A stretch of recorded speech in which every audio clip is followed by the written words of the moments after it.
আল্লাহর ওলি হওয়ার জন্য, সহজে আল্লাহকে খুশি করার জন্য সবচেয়ে বড় বিষয় হলো আল্লাহর বান্দাদের কাজ করা। অনেক হাদিস আছে, একটা হাদিস শুধু আপনাদের ছোট্ট করে বলবো। আব্দুল্লাহ ইবনে ওমর রাদিয়াল্লাহু তাআলা আনহুর হাদিস। রাসূলুল্লাহ সাল্লাল্লাহু আলাইহি ওয়াসাল্লাম বলছেন, আহাব্বুল ইবাদি ইলাল্লাহি আনফাউহুম, আল্লাহ তাআলার কাছে সবচেয়ে প্রিয় বান্দা হলো যে বান্দা অন্যান্য মানুষের সবচেয়ে বেশি উপকার করে। কথা কি শুনছেন? শোনা যাচ্ছে? হ্যাঁ, আল্লাহর কাছে সবচেয়ে প্রিয় বান্দা কে? কে ভাই?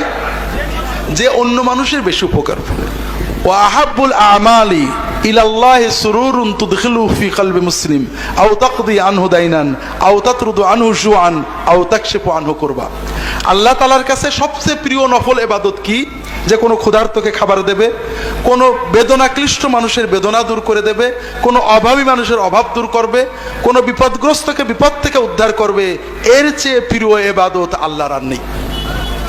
ওয়ালা আন আমশি মা আখি ফি হাজাতিল্লাহু আহাব্বু ইলাইয়া মিন আন আতাকিফা ফিল মাসজিদি শাহরা। আমার কোনো ভাইয়ের উপকার করার জন্য টাকা পয়সা দিয়ে নয়, একটু সাথে হেঁটে যাওয়া, একজনের উপকার করার জন্য তার বোঝাটা মাথায় তুলতে, তার গাড়িটা ঠেলে দিতে, তার একটা কথা বলতে, কারো উপকার করার জন্য তার সাথে কয়েক পা হেঁটে যাওয়া, আল্লাহ রাসূল সাল্লাল্লাহু আলাইহি ওয়াসাল্লাম বলছেন মদিনার মসজিদে নববীতে 1 মাস ইতিকাফ করার চেয়েও আল্লাহর কাছে বেশি প্রিয়। 1 মাস মসজিদে নববীতে ইতিকাফ করলে যে সওয়াব পাবেন, একজন মানুষের বোঝা তুলে দিতে, একজন মানুষের উপকারের একটা কথা বলতে, একজন মানুষের বিপদে আপদে সাহায্য করতে কয়েক পা হেঁটে গেলে তার চেয়ে বেশি সওয়াব পাবেন। ওয়ামান কাযামা গায়যান ওয়া হুয়া ইস্তাতিউ আইয়ুনাফিযাহু মালা আল্লাহু কলবাহু আমনান রিদান ইয়াউমাল কিয়ামা।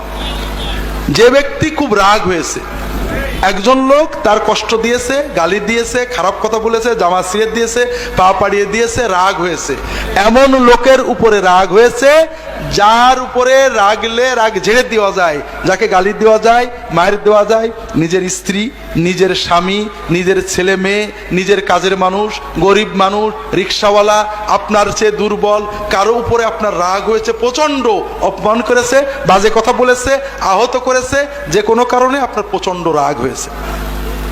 রাসূলুল্লাহ সাল্লাল্লাহু আলাইহি ওয়াসাল্লাম বলছেন, এই রাগ যদি কেউ কন্ট্রোল করে, দমন করে ওই লোকটাকে মাফ করে দেয়, ক্ষমতা থাকা সত্ত্বেও গালি না দিয়ে মাফ করে দেয়, আল্লাহ তাআলা কিয়ামতের দিন তার অন্তরটা শান্তি এবং নিরাপত্তা দিয়ে ভরে দেবে।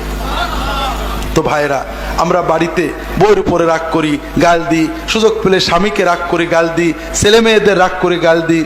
আল্লাহ রাসূল সাল্লাল্লাহু আলাইহি ওয়াসাল্লাম বলছেন, না, তুমি যদি রাগটাকে কন্ট্রোল করে মাফ করে দাও, আল্লাহ কিয়ামতের দিন তোমার অন্তরটা শান্তি দিয়ে ভরে দেবে। ওমান মাশা মা আখিহি ফি, কিছু বল। জি, আলহামদুলিল্লাহ, হুজুর চলে এসেছেন, আপনাদের টেনশনের কিছু নেই, হুজুরের গাড়ি আসছে। আমি আর বেশি লম্বা করতে চাচ্ছি না। সর্বশেষ যেটা বলেছিলাম, আল্লাহর ওলি হওয়ার জন্য সবচেয়ে কঠিন কাজ, সবচেয়ে সহজ কাজ, সকল মুসলমানকে ভালোবাসবেন, দলাদলি, মারামারি, হানাহানি এগুলো বর্জন করবেন। আল্লাহ তাআলা সবাইকে তৌফিক দান করুন।